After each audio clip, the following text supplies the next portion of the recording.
আসসালামু আলাইকুম। এখন দেখবেন সংবাদ শিরোনাম। দক্ষিণ পশ্চিমে তীব্র শীতে জনজীবনে স্থবিরতা। আজ সর্বনিম্ন তাপমাত্রা যশোরে 8.8 ডিগ্রি সেলসিয়াস। বিপাকে কিশোরগঞ্জের পাগলা মসজিদের দান বাক্সে এবার মিলল 35 বস্তা দেশি বিদেশি মুদ্রা সহ সোনা রূপার গহনা। চলছে গণনার কাজ। অসুস্থ বাবাকে ঢাকায় আনার পথে ফরিদপুরে সড়ক দুর্ঘটনায় প্রাণ গেল অ্যাম্বুলেন্স আরোহী ভাই বোন সহ 3 জনের। 3 জেলায় মারা গেছেন আরো 4 জন। ফরিদপুরে বহিরাগতদের হামলায় পণ্ড হয়েছে জেমসের কনসার্ট। ঘটনা ভিন্ন খাতে নিতে ছড়ানো হচ্ছে গুজব, বলছে পুলিশ। এতক্ষণ দেখছিলেন সংবাদ শিরোনাম, এখন দেখবেন বিস্তারিত।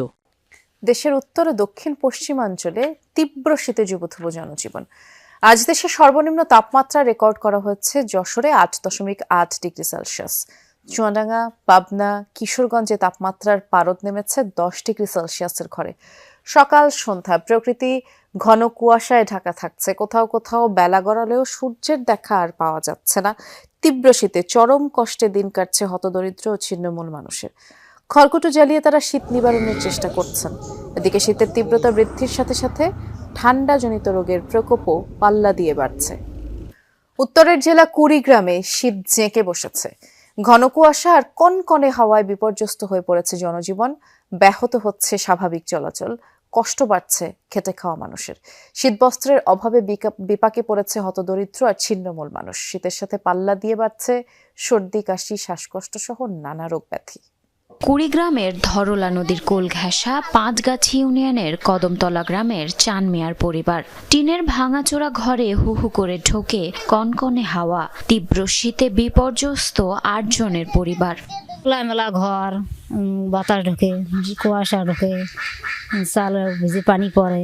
পুরাতন কাপড় চোপড় দিয়ে 5টা বাচ্চা নিয়ে আসি, খেয়ার বিছায় থাকি, খেতা বিছায় এগুলো দিয়ে আসি আর কি, ভাঙাচোরা ঘরের মধ্যে। তিস্তা, ধরলা, ব্রহ্মপুত্র সহ 16টি নদী বেষ্টিত জেলা কুড়িগ্রামের চরাঞ্চল ও নদী তীরবর্তী এলাকায় সপ্তাহ ব্যবধানে বেড়েছে শীতের তীব্রতা।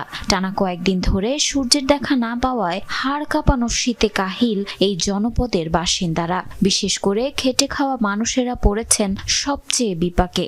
হাত পাও মনে করেন ঠান্ডায় কোথায় লাগে, কাম কাজ তো দূরের কথা, ঠিক আছে, ঠান্ডায় তো মনে বাইরে হওয়া যায় না। কাপড় চোপড় কিনতে পারি না, পুরান কাপড় চোপড় বউ ছোয়ার এগুলো দিয়ে চলাফেরা করতেছি। অবস্থা খুব খারাপ বাবু। সেই রীতি অনুযায়ী 3 মাস পর পর কিশোরগঞ্জের ঐতিহাসিক পাগলা মসজিদের দানবাক্স খোলা হয়। তবে এবার সেই দানবাক্স খোলা হয়েছে 3 মাস 27 দিন পর। মসজিদের 13টি দানবাক্স এবং 3টি অস্থায়ী ট্রাঙ্ক খুলে 35 বস্তা দেশি বিদেশি মুদ্রা সহ স্বর্ণালংকার ও রূপার গহনা পাওয়া যায়। এই টাকা গণনার কাজে অংশ নিয়েছে মসজিদ কমপ্লেক্স, মাদ্রাসা, এতিমখানার শিক্ষক শিক্ষার্থী সহ কিশোরগঞ্জ রূপালী ব্যাংকের কর্মকর্তা কর্মচারীরা। আশা পূরণের বিশ্বাস নিয়ে অসংখ্য মানুষ মানত করে কিশোরগঞ্জের ঐতিহ্যবাহী পাগলা মসজিদে। প্রায় 4 মাস পর দানবাক্স খুলতেই মিলেছে সেই বিশ্বাসের দৃশ্যমান রূপ। 3 মাস 27 দিন পর কড়া নিরাপত্তায় একে একে খোলা হয় পাগলা মসজিদের 13টি দানবাক্স ও 3টি অস্থায়ী ট্রাঙ্ক। 35 বস্তা নগদ টাকা সহ মেলে স্বর্ণালংকার ও বিদেশি মুদ্রা। পাশাপাশি ছিল রাজনৈতিক, সামাজিক বিভিন্ন মনোবাসনা পূরণের অসংখ্য চিঠি। মহায়োজনে শুরু হয় টাকা গণনার কাজ। অংশ নেয় মসজিদ, মাদ্রাসা, এতিমখানার শিক্ষক শিক্ষার্থী, ব্যাংকের কর্মকর্তা কর্মচারী সহ অসংখ্য মানুষ। আজ 4 জেলায় সড়ক দুর্ঘটনায় 7 জন নিহত হয়েছেন, অর্ধ শতাধিক মানুষ আহত হয়েছেন। এর মধ্যে ফরিদপুরের ভাঙায় ট্রাক অ্যাম্বুলেন্সের সংঘর্ষে ভাই বোন সহ 3 জনের প্রাণ গেছে।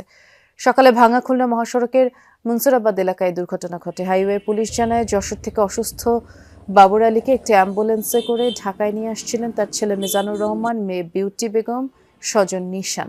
ভাঙার মনসুরাবাদ এলাকায় পৌঁছালে খুলনাগামী একটি ট্রাকের সাথে মুখোমুখি সংঘর্ষে ঘটনাস্থলেই প্রাণ হারান মিজান, বিউটি সহ 3 জন। গুরুতর আহত 2 জনকে উদ্ধার করে হাসপাতালে নেয় স্থানীয়রা। খবর পেয়ে ঘটনাস্থলে গিয়ে দুর্ঘটনা কবলিত অ্যাম্বুলেন্স ও ট্রাক জব্দ করে পুলিশ। ঢাকাগামী অ্যাম্বুলেন্স এবং খুলনাগামী একটি ট্রাক মুখোমুখি সংঘর্ষ হয়। ওই সংঘর্ষে 3 জন নিহত হয় এবং 2 জন গুরুতর আহত হয়। এখন বর্তমানে আমরা আহতদের হসপিটালে প্রেরণ করি। এদিকে ঝিনাইদহের মহেশপুরে প্রাইভেট কার নিয়ন্ত্রণ হারিয়ে চায়ের দোকানে ঢুকে পড়লে চা দোকানি ইব্রাহিম হোসেন নিহত হন, 3 জন আহত হয়েছেন। গতরাতে উপজেলার শিশুতলা বাজারে এই ঘটনা। মুন্সিগঞ্জের মাওয়া এক্সপ্রেসওয়েতে গতরাতে ঘন কুয়াশায় একটি বাস নিয়ন্ত্রণ হারিয়ে ট্রাককে ধাক্কা দিলে 6 যাত্রী আহত হন। দুর্ঘটনার পর বাসের ভেতরে আটকে পড়া অর্ধশত যাত্রীকে উদ্ধার করে ফায়ার সার্ভিস। টাঙ্গাইলের ঘাটাইলের গুনগ্রাম এলাকায় দুটি বাসের সংঘর্ষে 18 জন আহত হয়েছেন। এছাড়া দিনাজপুরের ঘোড়াঘাটে 2 জন, রংপুরের কাউনিয়া সড়কে 1 জনের প্রাণ গেছে। চাঁদপুরের ফরিদগঞ্জে অগ্নিকাণ্ডে 1 জনের প্রাণ গেছে, 5টি দোকান পড়েছে। সকালে উপজেলার সাহারবাজার এলাকায় এই ঘটনা ঘটে। সাহারবাজারে ফায়ার সার্ভিস জানায় যে বৈদ্যুতিক শর্ট সার্কিট থেকে স্থানীয় জয়নাল আবেদিনের মুদি দোকানে আগুনের সূত্রপাত হয়। দোকানের স্টাফ সাব্বির আহমেদ বের হওয়ার চেষ্টা করলেও দগ্ধ হয়ে সেখানেই মৃত্যু হয় তার। আর মুহূর্তেই আগুন ছড়িয়ে পড়ে আশপাশের দোকানগুলোতে। খবর পেয়ে ফায়ার সার্ভিস। বহিরাগতদের হামলায় পণ্ড হলো জেমসের কনসার্ট। এই ঘটনায় এখনো কোনো মামলা হয়নি, আর আটকও হয়নি কেউ। শুক্রবার রাতে ফরিদপুর জেলা স্কুল মাঠে হয় এই ঘটনা। প্রত্যক্ষদর্শীরা জানায়, জেলা স্কুলের 185তম বর্ষপূর্তি উপলক্ষে 2 দিন ব্যাপী আয়োজন ছিল। শেষ দিন সাংস্কৃতিক পর্বে গান পরিবেশনের কথা ছিল জনপ্রিয় কণ্ঠশিল্পী জেমসের। এমন খবরে দূর দূরান্ত থেকে কনসার্ট উপভোগ করতে যান অনেকে, কিন্তু অনুষ্ঠানটি উন্মুক্ত না হওয়ায় বহিরাগতদের প্রবেশ করতে দেয়া হয়নি। কনসার্টে প্রবেশ করতে না পেরে এক পর্যায়ে ক্ষুব্ধ হয়ে ওঠেন তারা। প্রথমে কনসার্ট স্থল লক্ষ্য করে ইট পাটকেল ছোড়ে, পরে কয়েকজন প্রাচীর টপকে ভেতরে ঢুকে ভাঙচুর চালায়। পরিস্থিতি উত্তপ্ত হয়ে উঠলে অনুষ্ঠান বন্ধের ঘোষণা দেয় কর্তৃপক্ষ। 15-20 লোক বাহিরে দাঁড়ানো ছিল, তারাও অনুষ্ঠান দেখতে চায় এবং তারা ভিতরে ঢুকতে চায়। তো এই বিষয়টি নিয়ে যখন কনসার্ট শুরু হবে তার আগ মুহূর্তে ধাক্কাধাক্কি শুরু হয়। এই বিষয়টিকে কেন্দ্র করে আমরা আজকে যেটা দেখতে পেলাম, মিডিয়াতে কিছু অপপ্রচার হচ্ছে, টোটালি গুজব এবং এটা প্রোপাগান্ডা এবং দেশকে অস্থিতিশীল করার একটা চক্রান্ত এবং ষড়যন্ত্র বলে আমি মনে করি। তো কোনো মামলার ঘটনা ঘটেনি আমরা যতটুকু জানতে পেরেছি। আমি যদিও এখনো যে ঘটনাস্থল, যে ফরিদপুর জেলা স্কুলে রয়েছি, এখানে আয়োজক যে কমিটি, সেই কমিটি কিন্তু ভিতরে একটি মিটিং করছেন এবং মিটিং তারা শেষ হলে হয়তো বোঝা যাবে যে তারা আইনগত কি পদক্ষেপ বা ব্যবস্থা নেবেন পরবর্তীতে। আর আমি পুলিশের সাথে কথা বলেছি, তারা যেটি জানিয়েছে যে তারা কাউকে আটক করেনি, কারণ রাতের আপনি জানেন যে ঘটনাটি রাতে এবং বেশ কুয়াশাচ্ছন্ন ছিল।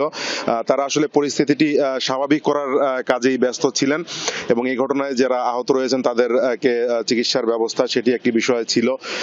এই যে মাঠটি আমি এখন দেখানোর চেষ্টা করছি, এই মাঠের ওই প্রান্তে, শেষ প্রান্তেই কিন্তু স্টেজ করা ছিল এবং সেখানে রাত 10টায় নগর বাউল খ্যাত জেমসের গান পরিবেশনের কথা ছিল এবং তিনি ফরিদপুরে এসেছিলেন সন্ধ্যা 7টার কিছুক্ষণ পরে যতদূর জানতে পারি। এবং এই স্কুলের পাশেই যে সার্কিট হাউস রয়েছে, সেই